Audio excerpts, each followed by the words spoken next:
queridos irmãos e amigos, chegamos a mais um final de trimestre. Hoje nós encerraremos o nosso trimestre da Escola Bíblica Dominical com a lição de número 13, Força para Prosseguir. A lição de número 13 é a última lição do nosso trimestre. Viemos até aqui aprendendo grandes e preciosas lições desde o livro dos Juízes até o livro de Ruth. E muitas coisas nós pudemos aprender nesse período, coisas importantes, como que nossa vida está bem, nossa vida vai bem, quando nós estamos ali no centro da vontade de Deus, caminhando com o Senhor, fazendo a sua vontade, produzindo para o seu reino, vivendo uma vida que agrada a Deus e fazendo jus àquilo que Ele preparou para nós. E todas as vezes nós podemos observar nesses estudos que fizemos até aqui, que todas as vezes que o povo de Deus ele se separa de Deus, ele se perde nos seus propósitos, ele começa a olhar para dentro de si, começa a dar vazão aos seus pecados e com isso ele perde a referência de Deus e ele perde ali o senso com o Senhor. Nós vimos até aqui grandes lições que precisamos aprender, que precisamos guardar, a fim de que possamos sempre estar fazendo aquilo que o Senhor Deus nos chamou para fazer. Estar em comunhão com Ele e expandir o seu reino, compartilhar da sua graça e da sua misericórdia com os outros, como nós, que precisam entender da sua condição de pecado, se arrepender diante de Deus e aceitar Cristo como Senhor e Salvador da sua vida. A lição número 13, ela vai deixar evidente, né? Ela trata dos dois últimos capítulos do livro de Ruth, e nesses dois últimos capítulos, que começam com suspense, com uma incógnita a respeito de como ficaria ali a situação de Ruth e de Noemi, e vai se desenvolver de maneira que haja uma recompensa de Deus pela sua fidelidade, porque nós vamos ver que fica evidenciado o compromisso de Ruth, de Boaz e de Noemi com Deus. Apesar das circunstâncias difíceis, as circunstâncias ruins, os obstáculos que se colocam na vida deles, eles não perdem a sua fidelidade ao Senhor. E esses capítulos eles vão mostrar para nós uma conduta legal, uma conduta genuína e uma conduta responsável da parte desses personagens que nós temos estudados aqui, estudamos em algumas lições, que nos mostraram ali a força de Noemi, a força de Ruth, a força de Boaz em permanecer fiel a Deus e fazer com que os propósitos de Deus se cumprissem na vida deles de maneira digna. Então fica evidenciado, né? Fica evidenciado ao término dessa lição, características de fidelidade, de força para honrar os princípios, os valores do reino de Deus, força para ter uma vida diante de Deus, uma vida correta e uma ação honrosa de forma genuína, de forma legal e de forma responsável por esses três personagens que se destacam no livro de Ruth. Então são esses pontos que vão ficar extremamente aclarados, que dão forças para que eles possam prosseguir no propósito do Senhor. Então entramos no nosso primeiro tópico. Qual é o nosso primeiro tópico? A busca por redenção. Ruth 3, versículo 1 a 4, 8. A busca pela redenção. A primeira coisa que nos deparamos nesse momento do nosso estudo, nosso tópico, é exatamente a realidade do remidor. Que realidade de remidor é essa? A realidade do remidor é que as mulheres que ficavam viúvas e não tinham mais o seu sustento e perdiam todos os seus bens e não tinham filhos para dar continuidade e sustentá-las e cuidar da sua família, cuidar dela, claro que dentro da cultura judaica isso é extremamente necessário. elas tinham direito a ser remidas, né? O Redentor, elas teriam um parente mais próximo, um parente homem mais próximo do falecido, ele teria a obrigação perante a lei de Moisés, de remir aquela parente que ficou desamparada, porque perdeu o marido, perdeu os filhos, então ela ficou desamparada. E como ela ficou desamparada, esse homem, esse redentor, esse homem da família, ele tinha a obrigação de comprar os bens daquela pessoa, daquela mulher, né, que era, aliás, do falecido, né, que seria a herança da viúva. E não apenas isso,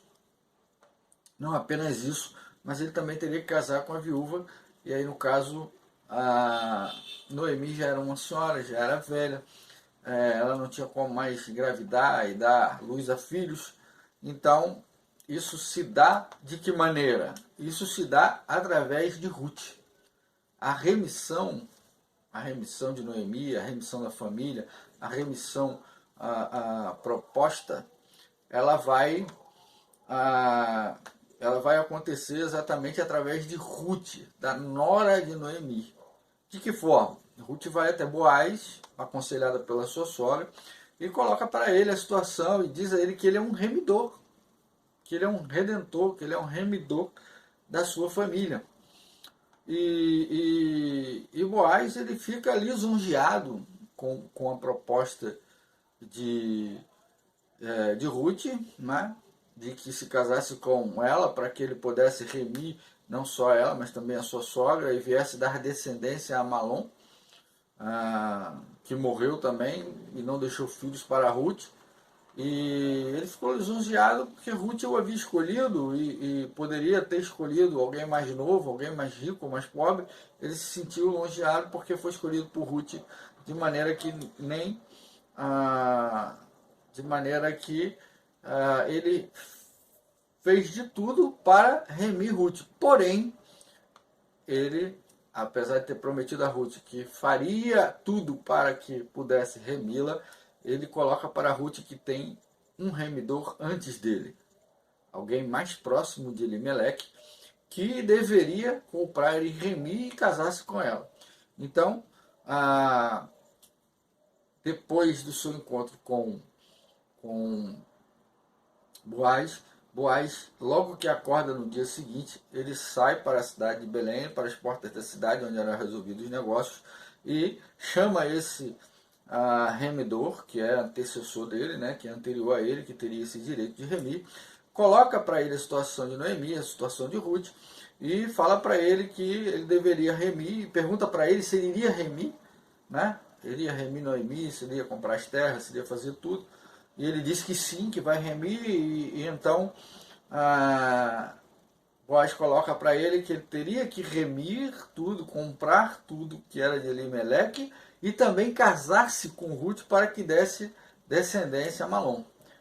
E aí então esse remidor, né, não querendo atrapalhar a sua vida, não querendo atrapalhar o direito dos seus filhos, não querendo atrapalhar o seu casamento, diz então que ele passa o direito e abre mão do direito para que Boaz possa ali remir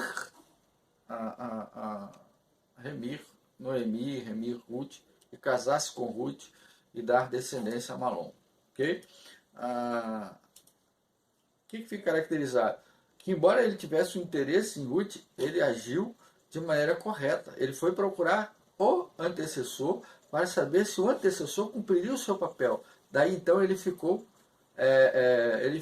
com condições de exercer essa escolha de remir e casar-se com Ruth.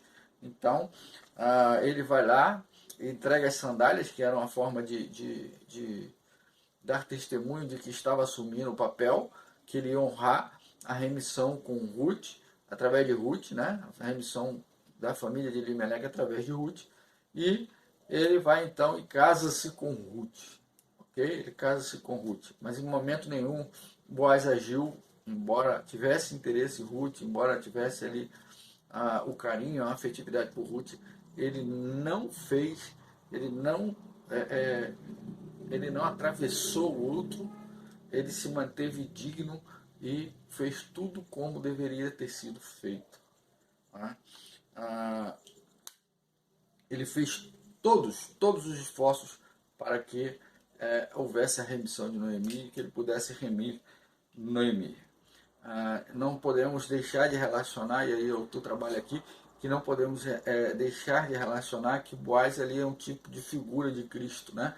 Que reme o pecador, que se entrega pelo pecador e que usa todos os esforços que são necessários para que possa ali redimir o pecador perdido, que volta para Deus através de Cristo Jesus. Então o autor aqui ele faz essa ponte, né? Essa ponte da remissão da redenção com a redenção do pecador através de Jesus Cristo.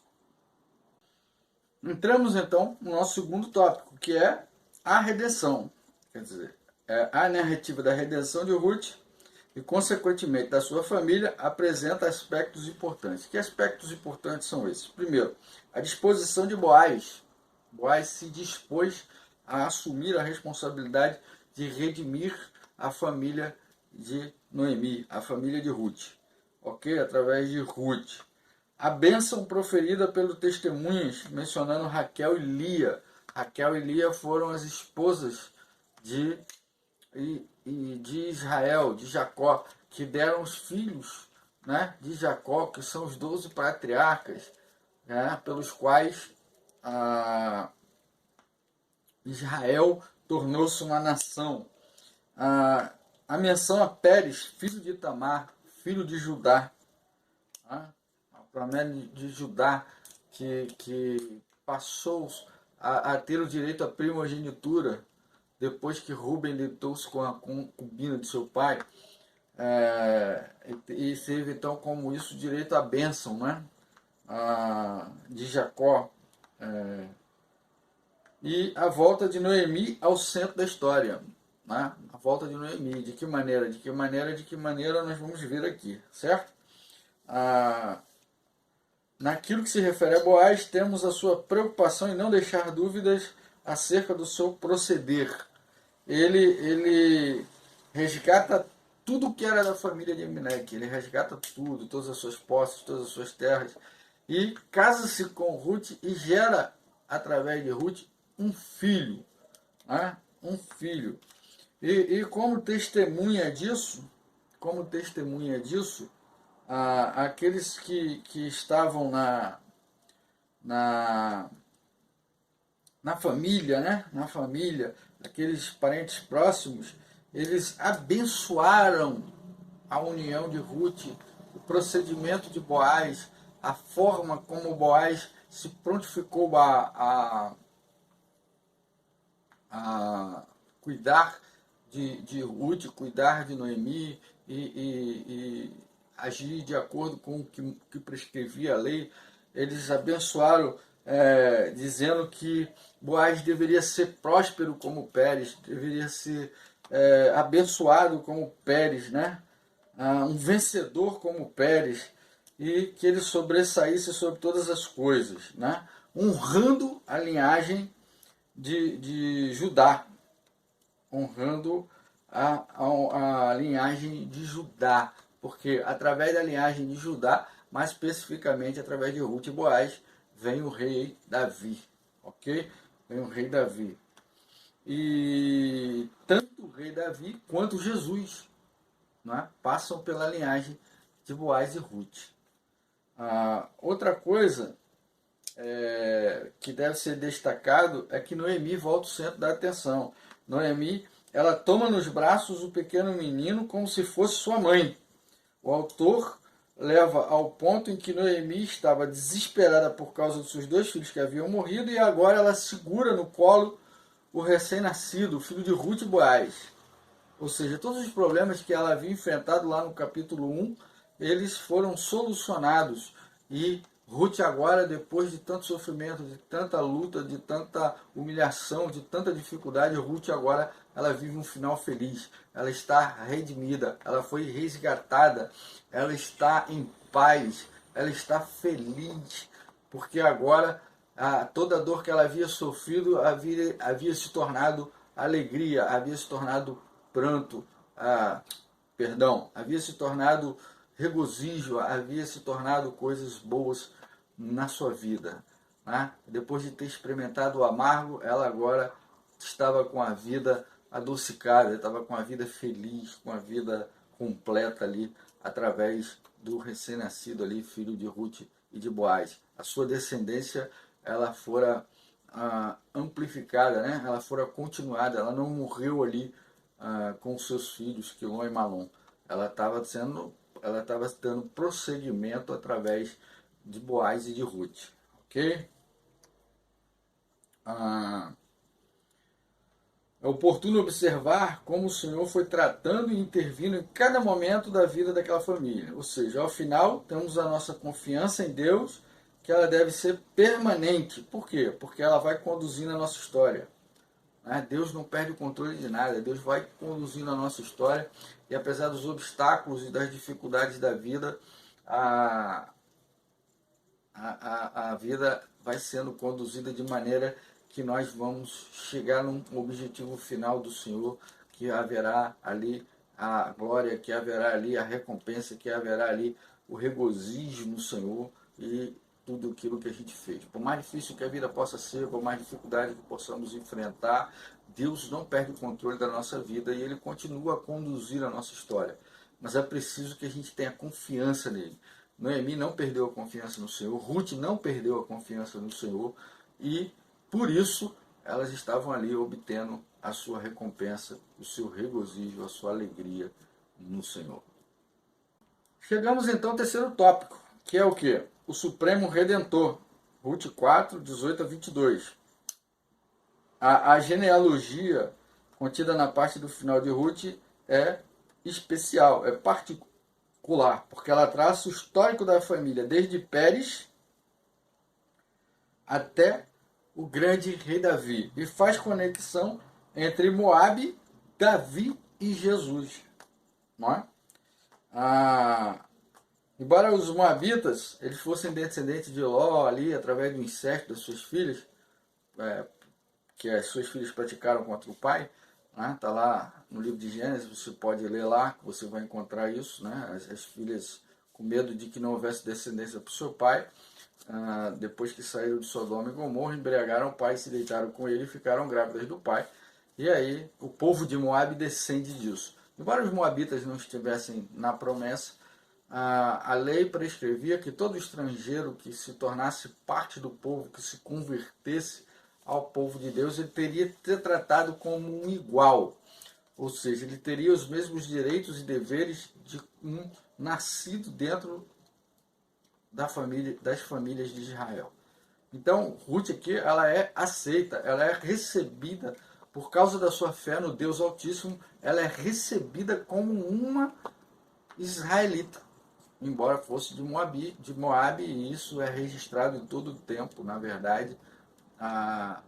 Deus ele não está preocupado com herança de sangue, ele está preocupado com o coração contrito e devoto a ele.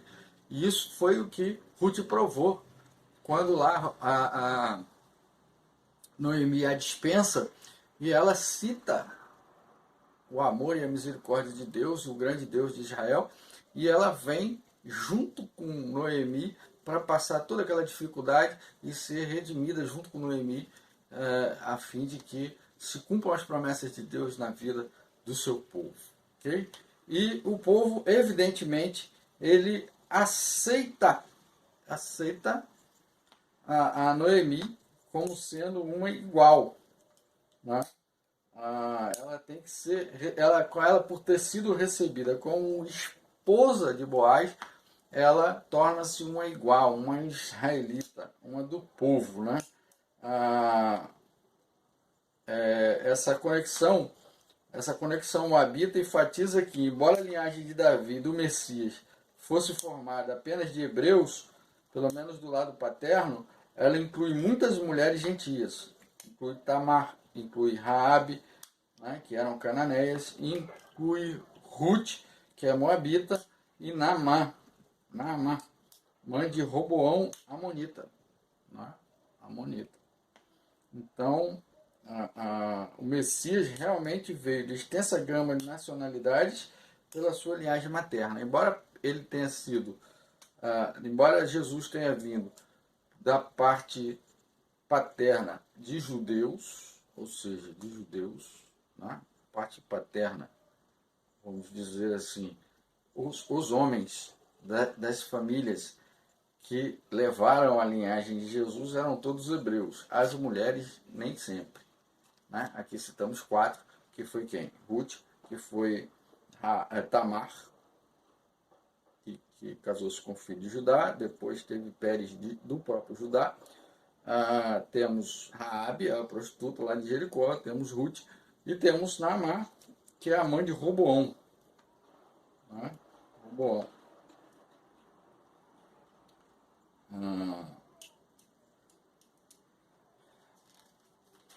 O livro, ele, em alguma medida, ele mostra o quê? Os benefícios de Deus não têm limites nacionais. Né? A misericórdia de Deus, o amor de Deus é para todos, ele não é apenas para os judeus.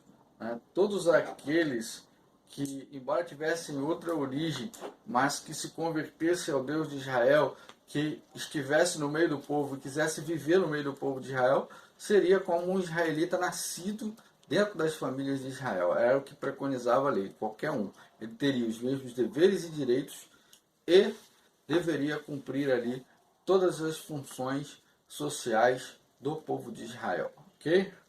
É preciso que fique claro isso. Sendo assim, é pertinente registrar que o livro apresenta ao menos 2 referências básicas relativas à pessoa de Jesus. Uma, deduz-se que Boaz seja um tipo de Cristo, com um parente redentor, qualificado e disposto a redimir o seu povo. Ou seja, Jesus é qualificado e disposto a nos redimir o pecador. Tá? Essa relação de Boaz com Jesus é que o livro faz, ok? Jesus é aquele que é capaz e disposto a nos salvar, a nos redimir. A segunda, o nome de Boaz está registrado em todas as genealogias de Jesus, né? Mas somente em Mateus 1,5 Ruth aparece. Uma única relutida no meio do país. Ruth também é mencionada como o nome de 3 outras mulheres estrangeiras que foi que nós vimos lá atrás. Tá? Quais foram? Nós vimos Tamar, nós vimos Raabe, nós vimos Naamá. Ok? São essas 3 outras que nós vimos. Assim temos que Jesus é o supremo redentor. Ele se fez membro da raça humana como um qualificado parente.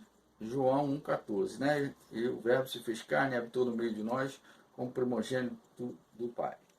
Certo? Ele proporcionou plena redenção, pagando a dívida do pecador e dando-lhe felicidade. Ou seja, nós passamos a ter credibilidade diante de Deus pelo sacrifício de Jesus Cristo. Ele é genuíno e adequado mediador de cada pessoa. Ele é o típico noivo, tomando a noiva gentia e a quem calorosamente dá acolhida e sustento, ou seja, a igreja, né? A Paulo vai comparar lá na frente a noiva como sendo a igreja de Jesus Cristo.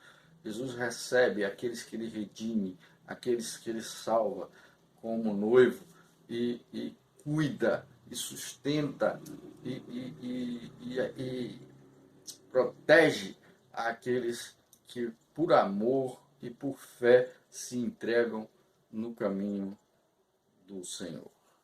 Chegamos então à conclusão da nossa lição 13 e do nosso trimestre, nosso terceiro trimestre.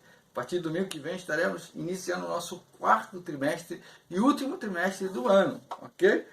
Concluindo, a força para prosseguir é evidente nas páginas de Ruth, apesar das dificuldades. Ela conseguiu sua redenção, ou seja, o seu resgate, e não desistiu até que isso lhe fosse concretizado. Perseverança, irmãos, perseverança. É preciso ter perseverança, é preciso saber aquilo que busca, é preciso ir em direção àquilo que se busca, é saber que Deus está ali controlando tudo, conduzindo tudo e nos levando ao nosso destino final, onde nós encontraremos a nossa redenção e onde nós receberemos a recompensa pela nossa fé, pela nossa confiança no Senhor Jesus, ok? Uma vez que temos as promessas da palavra de Deus, devemos fazer o mesmo. Em primeiro lugar, porque também fomos resgatados por Cristo Jesus, como diz Paulo lá em Colossenses 1,13. Né? Éramos estrangeiros, distantes das leis de Deus, dos preceitos do Senhor, e fomos resgatados por Cristo Jesus, pelo seu amor, pelo seu sacrifício na cruz do Calvário. Né? Devemos prosseguir porque não somos do povo que volta atrás. Nós não somos um povo que volta atrás, nós somos um povo que anda para frente. O povo de Deus ele tem que andar para frente, olhando para Cristo, autor e consumador da nossa fé. O povo de Deus olha na esperança da eternidade com Jesus Cristo, caminhando com o Senhor, pregando a sua palavra, expandindo o seu reino, trabalhando para que o seu reino seja forte, que as pessoas possam ser alcançadas e possam ouvir falar do amor e da misericórdia de Deus e terem as suas vidas transformadas pelo Senhor Jesus. Esse é o objetivo da nossa vida. Né? Nunca retroceder. Ruth poderia ter retrocedido, mas resolveu não retroceder, resolveu caminhar em frente e chegar ao seu objetivo. Assim também devemos ser nós. Devemos ser nós. Nós devemos caminhar rumo à eternidade no Senhor, trabalhando para que todo aquele que receber a Cristo como Senhor e Salvador possa estar conosco na eternidade, no céu, na presença de Jesus. Sejamos nós servos do Senhor nesse tempo, pessoas que vivem agradecidas pelo resgate e firmes, sem retroceder, irmão, sem vacilar, sem pestanejar, sem oscilar a nossa fé. Que a nossa fé seja sempre forte, que a nossa fé ela seja sempre carregada de esperança, que ela seja carregada de fidelidade, que ela seja carregada de força, para que nós possamos seguir em frente. Força alcançada através do Espírito de Deus na nossa vida. E isso é importante que nós alcancemos. Precisamos, como servos do Senhor, sempre andar cara à frente, sempre andar caminhando, olhando para Cristo, autor e consumador da nossa fé. Pensar e agir. À luz dos exemplos de Noemi, Ruth e Boaz, você tem agido e respondido adequadamente às experiências desafiadoras da vida? Você tem se deixado vencer pelos obstáculos? Você tem desistido da sua fé? Ou você tem permanecido firme, fiel, comprometido com o Senhor? Você tem caminhado e feito com que as pessoas possam ver através do seu testemunho que há fé na sua vida porque você crê num Deus poderoso que caminha com você? Para se refletir. Dentro daquilo que lhe corresponde ou lhe cabe, você tem procedido corretamente? Você tem sido uma pessoa idônea, uma pessoa séria, uma pessoa comprometida com os valores do reino? Você tem sido um testemunho vivo, uma carta aberta de Deus a todos aqueles que estão à sua volta? As pessoas conseguem ver a sua integridade, a sua honradez, o seu testemunho de um homem comprometido com o Evangelho de Jesus Cristo, ou uma mulher comprometida com o Evangelho de Jesus Cristo? Tomando por base o exemplo de Ruth, onde você tem buscado redenção? Para quais direções ou pessoas tem olhado? Você pode dizer que já escolheu Jesus como Redentor da sua vida? Jesus é o Redentor da sua vida? Você tem buscado força onde? Na palavra, no Senhor Jesus, no seu exemplo, no seu amor, na sua misericórdia? Ou você tem procurado outras coisas para suprir as suas necessidades espirituais? Você tem olhado para Cristo e caminhado em direção a Ele, ou você está olhando, paquerando com o mundo, observando o mundo, desejando o mundo? Como que você tem conduzido a sua vida? Essa é a reflexão. Você tem olhado para Cristo, você tem caminhado com Ele, Jesus é o Redentor, Jesus salvou a sua vida, você é um salvo em Cristo Jesus? Eu não posso fazer isso por você, isso é uma questão pessoal, você tem que ter essa resposta dentro do seu coração. Ok? Eu tenho a minha resposta. Você precisa ter a sua dentro do seu coração. Muito obrigado pelo seu tempo, muito obrigado pela sua disposição de estar conosco todo esse trimestre. Espero que esteja no quarto também, certamente teremos belas lições para conversar a respeito, para aprendermos mais sobre a palavra de Deus. Né? Deus abençoe a sua vida, a sua família. Muito obrigado por ter caminhado conosco até aqui. Ficaremos muito felizes se você quiser vir ao templo, nos dar alegria da sua companhia. Né? Você é nosso convidado, eu estou aqui convidando você pessoalmente para que você esteja conosco no templo da Segunda Igreja Batista. Você vai encontrar aqui o endereço da igreja, né? Você vai poder encontrar aqui a nossa revista da Escola Bíblica Dominical, ainda que já estamos acabando de cumpri-la. Você pode encontrar lá no site que vai estar aqui embaixo, né?